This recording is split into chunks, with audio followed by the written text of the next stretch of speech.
Hi guys, Ramon Goose here, and in this video we're going to be looking at the guitars of Jeff Beck. Jeff Beck was born on the 24th of June 1944 in Surrey, England. Jeff's early influences included Les Paul and B.B. King, and also Gene Vincent and the Blue Caps, which featured guitarist Cliff Gallup. He also cited Lonnie Mack and Steve Cropper as an influence as well. So guys, let's check out his first guitar. In 1956, Jeff Beck's first guitar was made with the help of his neighbour. For this task, he used a cigar box design. Jeff says, "The guy next door to my parents was older, much older. He said, 'I'll build you a solid body guitar for £5, which to me was 500 back then. But anyway, I went ahead and did it. The first one I built was in 1956, because Elvis was out, and everything that you heard about pop music was a guitar. The design shape Beck provided his neighbour was that of a Fender Stratocaster. Jeff says, "When I saw Buddy Holly, I wanted a Strat." Unfortunately, there was no Fender Stratocasters in England at that time, and even if there were, neither Beck nor his parents could afford one. Jeff said of his homemade guitar, "The guitar of mine was diabolical. It was in tune around the E register. When you got up the fretboard to A, it was recognisable as an A. But when you reached C, it was way out of tune. It was really good therapy because you'd ping around and you'd know that the 12th fret was supposed to be the same as the open string, only an octave higher. I'd pull notes to bring it into tune, and that's how I got into bending strings." Jeff's parents couldn't afford a pickup for the guitar, so Jeff just walked into a music shop and stole one. He says, "I really couldn't have cared if I got thrown in jail. I had to have my pickup." Jeff actually attended a Buddy Holly and the Crickets concert at Croydon's Davis Theatre on March the 12th, 1958. A 14-year-old Jeff Beck made his performing debut at the Carl Charlton Hall and Youth Centre on May 1958. Jeff Beck's next guitar was a Diatone LG50 from Lou Davis Music Shop on Charing Cross Road. He bought it for the sum of £25, 7 shillings and 6 pence. It had purfling around the body and a maple veneer. It was branded as an Antoria. In some ways, the Diatone was a respectable Strat copy, and it had also been used by Hank Marvin in the Shadows, until Cliff Richard had gifted him with a real Fender Stratocaster. Jeff said, "The Diatone felt great in comparison with the homemade one I had, so it was good enough for me." Jeff says, "The next guitar I had was a Japanese Diatone, Bird's Eye Curly Maple. It cost £25, and I chopped it in and got a Burns. I'll always remember that Diatone because it had a big toggle switch, and that was the business. It looked like it'd be more at home at a railway station. I made a case for the guitar, but I didn't allow for the switch. I was 1/8 of an inch out. I put the guitar in the case, slammed the lid down, and pressed the switch right through the plastic. Broke the thing in pieces. So I stuck it back together with araldite and went off to gig. Stood at the bus stop and the guitar case fell over and did it again. Did the gig and it was all right. Went home, plugged in and it just buzzed. Painted it black and swapped it for something else." Jeff's first real working band was the Bandits, an instrumental group that backed a number of Gene Vincent wannabes touring England in the summer of 1960. Jeff arrived at the Deltones audition with a brand new red and gold Burns Vibra Artiste.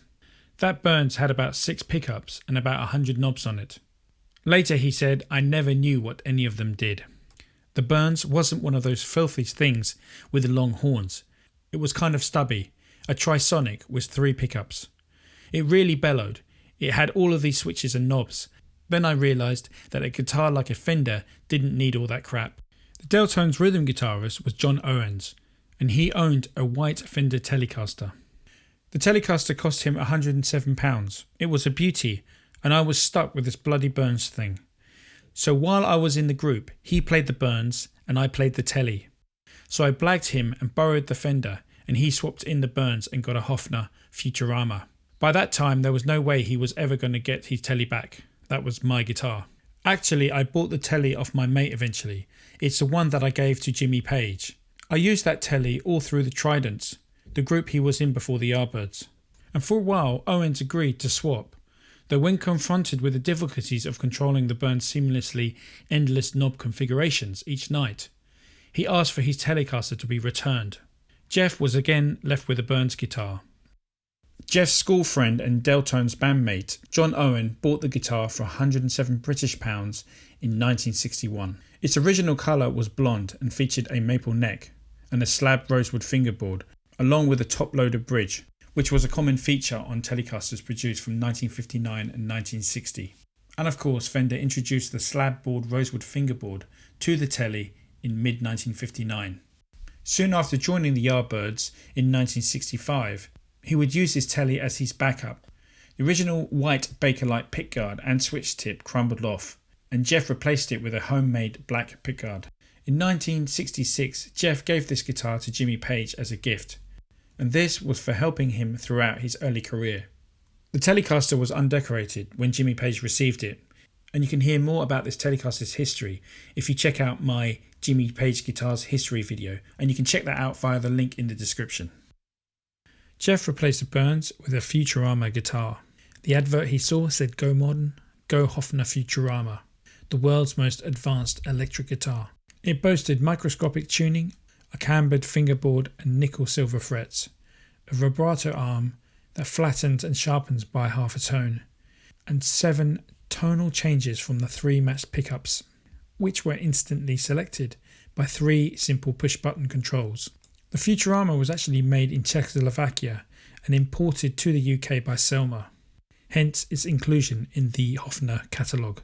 Jeff says the switches were useless, the vibrato arm was a disgrace to technology, it was just rigid. Just shy of 17, he had already left home and art school to play music, labelled by his teacher as nothing more than a banjo twanger.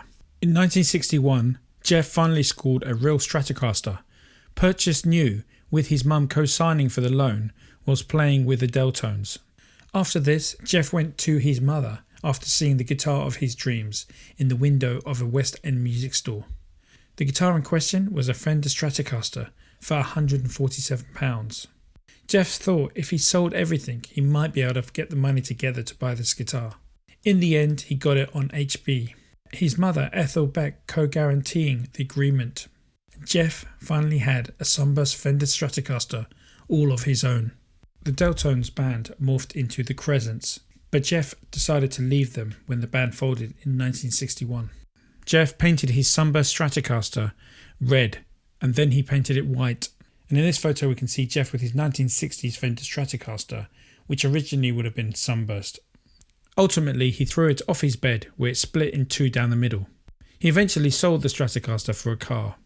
He joined a popular R&B group called The Night Shift, who were regularly booked at the Eel Pie Island Club and the 100 Club in London. In 1963, Jeff got a gig with the Tridents, a high-energy R&B band that truly suited his unique style. Jeff's first and only audition with the Yardbirds probably took place at the Marquee on Tuesday, February 23rd of 1965. Soon after joining the Yardbirds, Jeff acquired a 1954 Fender Esquire from John Walker, the guitarist in the American band the Walker Brothers, whom Jeff had met whilst playing on a package tour with the Kinks in 1965. John Walker had contoured the top and back in the style of a Stratocaster, leaving the bare wood exposed, and Jeff removed the original white pickguard, replacing it with a black one from his 1959 Telecaster. This apparently caused quite a buzz amongst the guitarists in London. Jeff would continue to use his guitar for the Yardbirds. Jeff bought this guitar for $70.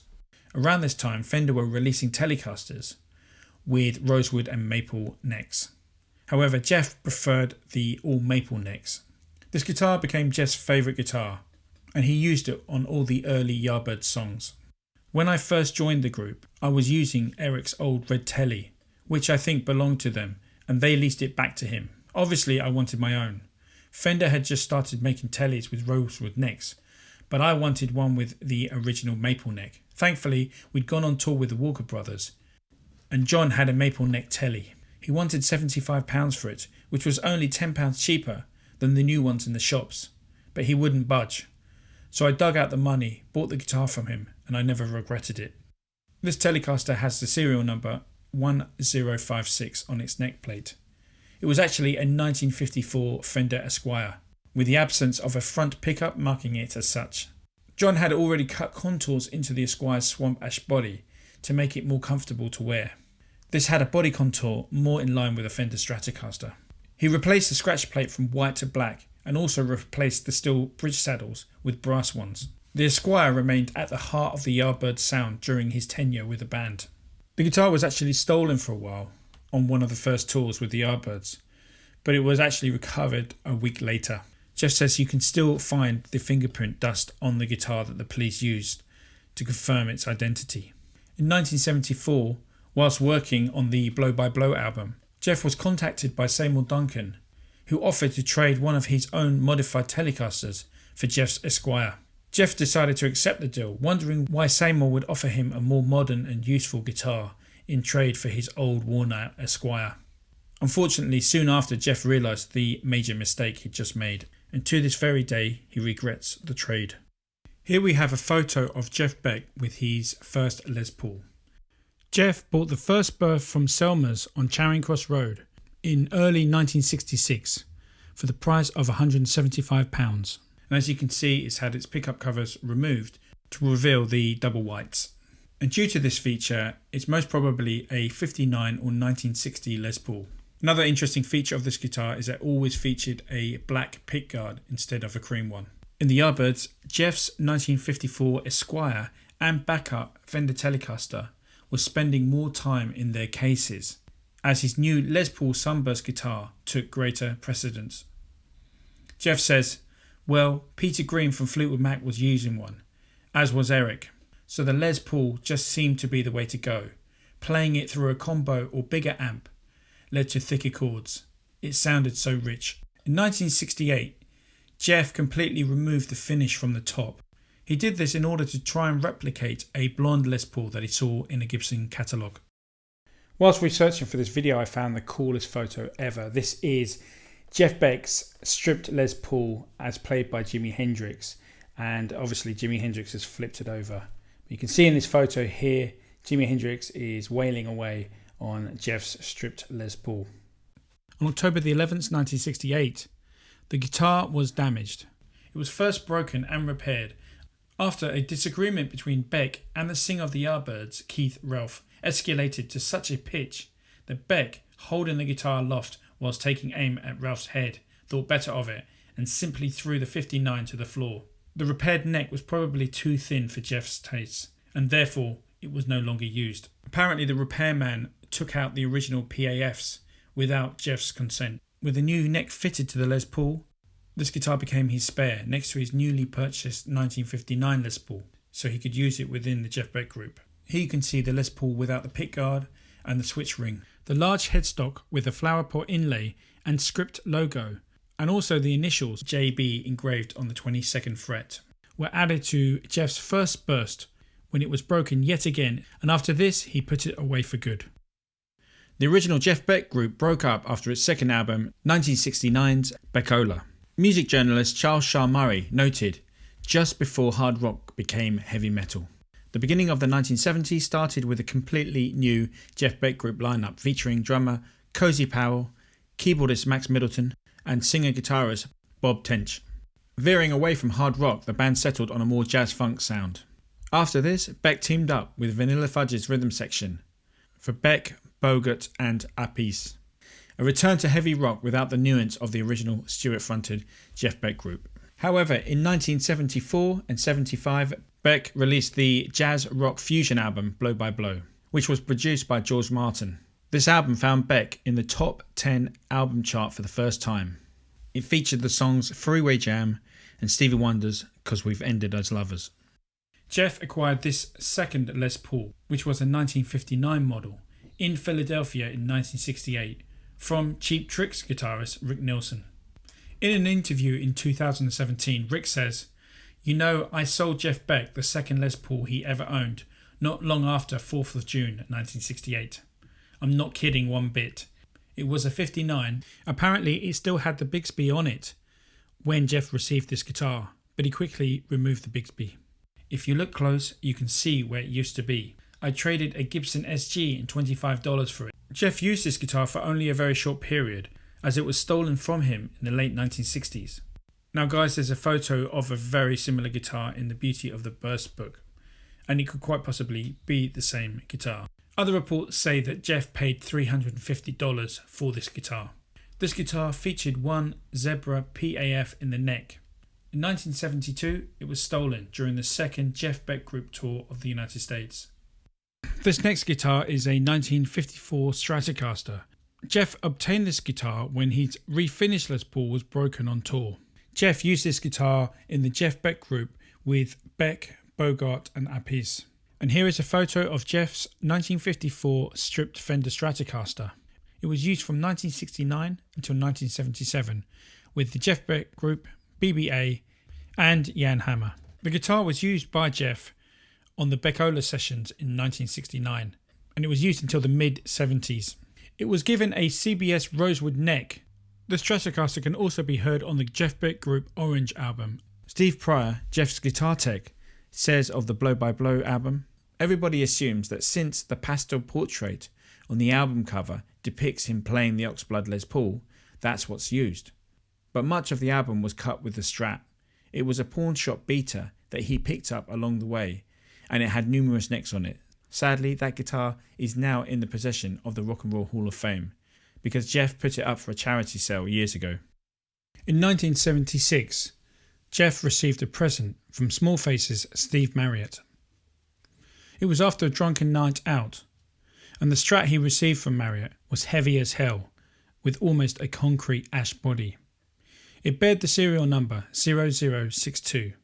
Its original neck had been replaced by Marriott with one taken from an old Telecaster, which Jeff in turn replaced with a 58 Strat neck of his own. Always tinkering, Jeff also removed its stock pickups in favour of a set of Alnicos, making the 54 somewhat a mutant guitar. Jeff said it was a bitch to play, and it had an infuriating habit of going out of tune at the most inappropriate times. The original pickups had mysteriously disappeared on tour. In Jeff Beck's words, "It weighs a ton, it's difficult to play, it goes out of tune and all that, but when you use it properly, it sings to you." A white Strat with a rosewood board, it was described as the best white Strat ever. It disappeared in 1976 whilst being transported by taxi from JFK to Jan Hammer's New York studio, where the case was delivered minus the guitar. Jeff also received another 1960s Fender Stratocaster from John McLaughlin. He used this guitar on the Wired album, and this guitar he still owns to this day. In fact, the Jeff Beck signature model, which was released in 1991, is mostly based on this very guitar. You can see Jeff talking about this guitar in a video that I'll put a link to in the description. After Jeff had his favourite 59 Les Paul stolen in 1972, he went out and began looking for a replacement guitar during the last US tour of the Jeff Beck Group, which was the second version of that group. While recording in Memphis, Tennessee, Jeff paid a visit to a popular music store called Strings and Things to check out the guitar stock.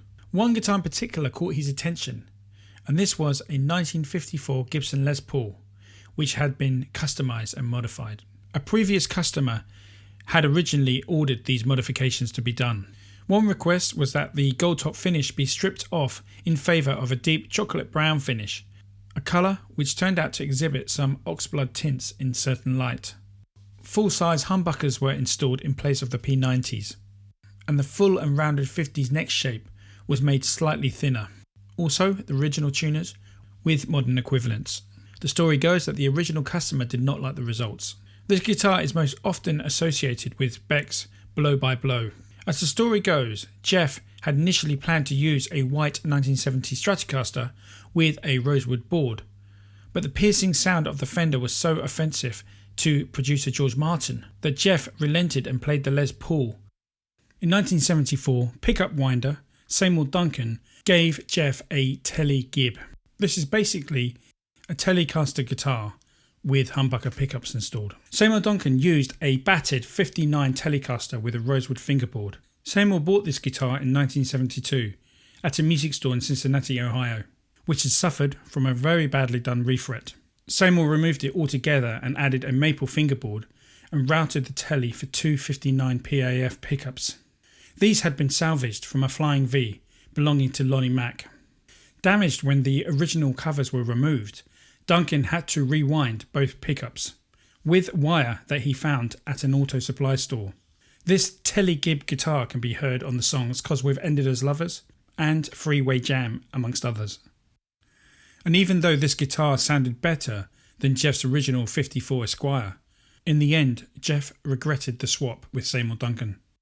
This next guitar is a pink Jackson Soloist. Jackson was one of the first companies to produce the Super Strat, and this was launched onto the guitar market in 1984. Combining Strat-type bodies with Gibson Explorer-inspired headstocks had existed within Jackson Charvel's workshop since the late 1970s. At that time, Jackson was essentially a custom guitar maker, and so the Soloist model was made available with the widest possible array of user options. You could choose between a Floyd Rose or a Kyla tremolo, or string-through body with a fixed bridge. The guitar was an alder body with a maple top and maple straight-through neck. The fretboard was ebony and it had 24 jumbo frets. It had scale length of 25.5 inches, and as for the bridge, it either came with a Floyd Rose or a Kyla vibrato. Pickups were Seymour Duncan humbuckers as standard, but alternatives requested by the customer were possible. The colours came in black, Ferrari red, ivory and platinum pink, but any customer specified finish was possible. On Jeff's 1989 album, Jeff Beck's Guitar Shop, Jeff used a Jackson Soloist, and this was, as Jeff himself said, was to get some high tones. Jeff started using the Soloist during the mid-1980s. You can see Jeff playing this guitar on the Arms charity concerts in 1983, and also for the studio sessions for the Flash album. Jeff used this guitar in 1984 when he played with Steve Ray Vaughan for the first time. Jeff's guitar features a pink finish, 3 single coil pickups. The nickname of this pink Jackson is Tina, because in 1984, Jeff Beck played guitar for Tina Turner on the song Private Dancer. In the place of payment, Jeff asked Tina to sign his pink Jackson Soloist. Jeff says, "Tina was carving her name into my guitar. She took her time and carefully finished it with green pearl nail varnish." Jeff was not entirely satisfied with his first pink Soloist, so this is the next guitar you can see him playing. This guitar features an orange finish and a white pickguard inspired by the 1970s model of a Telecaster bass. It also has a Floyd Rose tremolo bridge installed, which Jeff actually preferred over his Kyla system. In total, Jeff owned 3 Jackson guitars.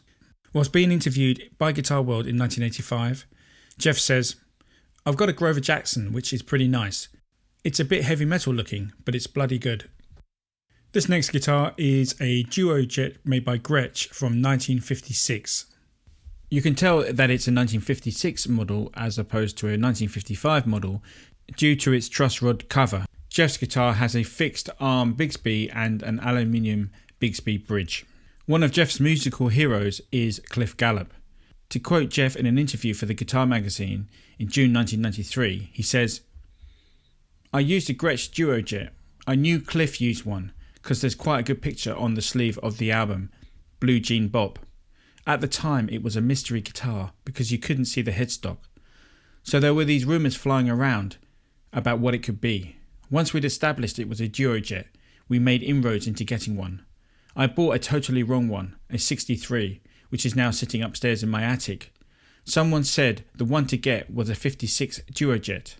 So I asked for one with a fixed arm Bigsby, only to be told they don't exist. I kept looking and now I've got 2. One with a swivel arm Bigsby, which I used on the album, and one with an original fixed arm factory fitted Bigsby, which I got after the album. When I got the fixed arm Bigsby, by golly, it was a lot closer to the Gallup sound. I don't know whether it's a resonance through the Bigsby arm or what, but it just seemed far closer." So one thing to note, guys, is that the fixed arm really changes the way you play because it is always there. Later styles swivel and can be pushed out the way. Cliff Gallup turned the potential disadvantage of the fixed arm into an advantage by keeping his little finger on the bar most of the time. The vibrato plus the slap echo gave some really great effects which helped contribute to the Blue Cap's unique sound. Okay, let's talk about the white Fender Stratocaster, which Jeff is most synonymous with. Okay, most people believe that this is the oldest Jeff Beck signature model that Jeff still plays, which is his main go-to guitar. This was made in 1995 by Fender custom shop builder J.W. Black. However, the neck comes from an older guitar from 1993, which was also built by the same maker. It features a basswood body, Dunlop 6150 fretwire, and a split Wilkinson roller nut. It also has 3 custom wound single coil pickups by John Searle, and of course a rosewood fingerboard. In 1987, Jeff asked Fender to make him a 1962 vintage model, painted in the same yellow colour as his Ford Hot Rod from 1932.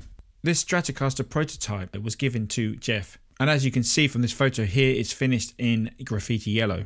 At the time, the Jeff Beck signature model did not come about, and the prototype led to the model which came out as the Strat Plus. In 1990, Fender and Jeff eventually went on to make the Jeff Beck signature model. And of course this was based on the Strat Plus model, which had already been released. However, the finish this time was not graffiti yellow, but it was midnight purple, surf green and vintage white.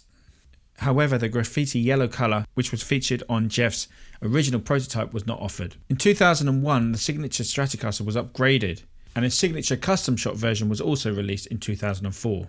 The biggest differences between these was the replacement of the lace sensor pickups with hot noiseless dual coil ceramic pickups, and also the neck was slimmed down because the first version of the signature model had quite a chunky U-shaped neck instead of the Wilkinson roller nut, and the tone controls were pretty much standard instead of the original TBX tone circuit and coil splitting functions.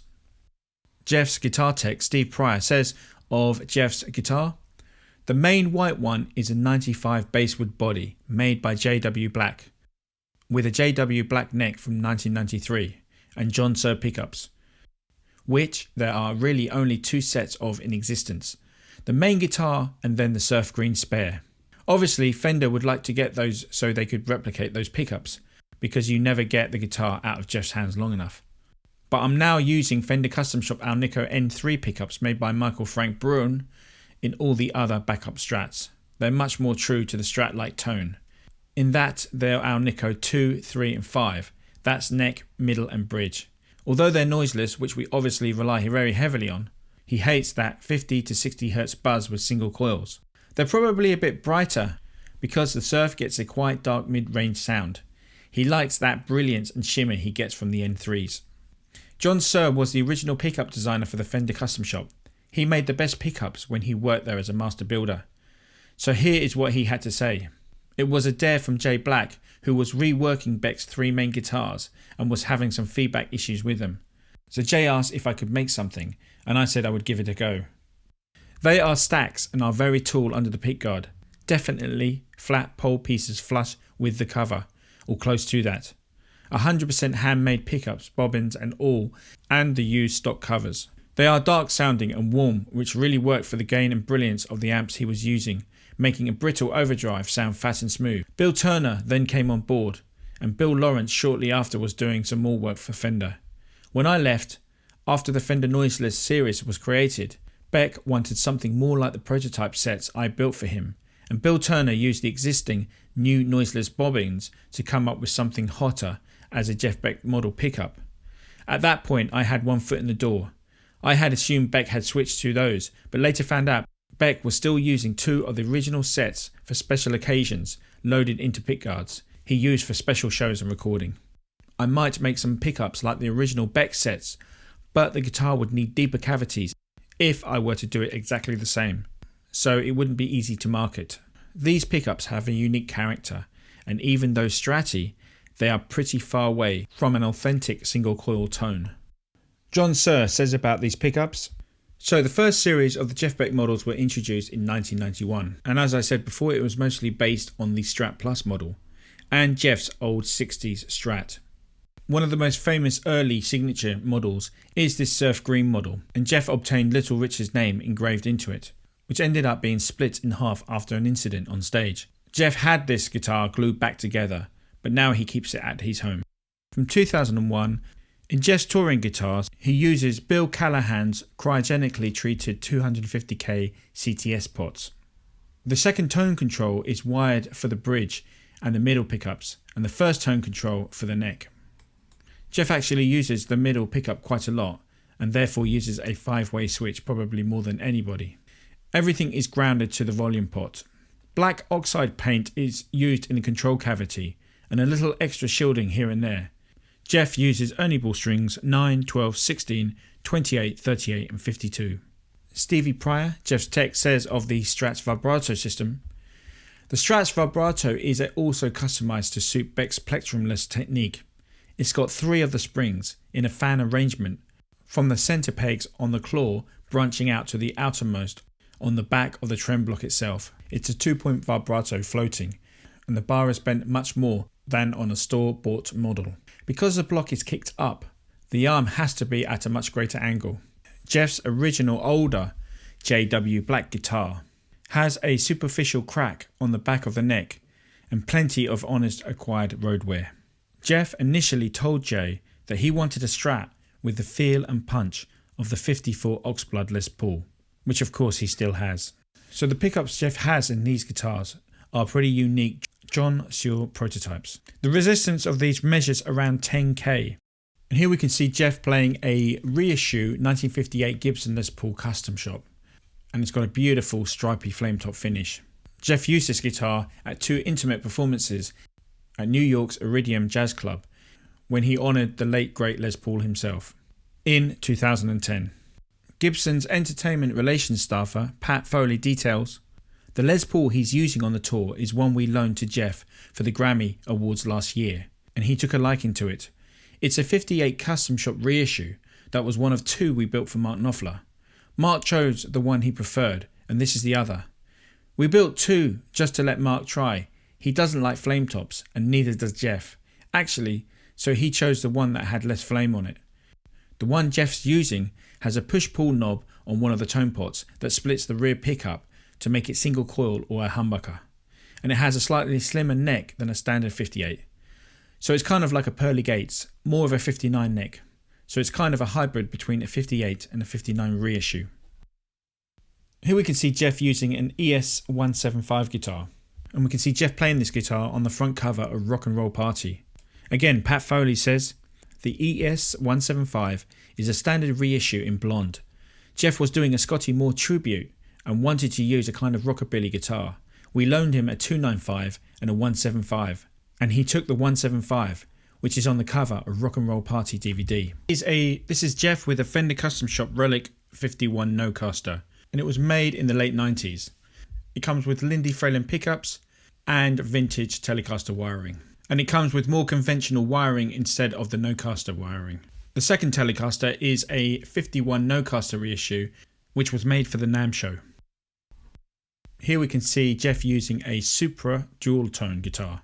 You can see Jeff using one of these on the Rock and Roll Party Tour in 2011, and apparently he recorded the song Poor Boy on it. You can see Jeff using this Supra guitar with Imelda May in 2011, and he would perform slide on this guitar. Here we have a Fender Custom Shop white Stratocaster, and as you can see it has a reverse headstock on it. This debuted on the Jeff Beck ZZ Top Tour in 2014. This modification was purposely done as the Fender logo is still the right way up. The specs on this guitar are similar to the standard JB signature model, and they include a Wilkinson roller nut, Fender noiseless pickups, and a Fender modern style 2-point tremolo. Here is Jeff with a Fender Telecaster standard made in Mexico guitar. Jeff can be seen using this on the 2016 Loud Halo Tour. Guys, if you made it this far, I just want to say thanks so much for watching this video. I'm going to be back real soon. God bless. Take care.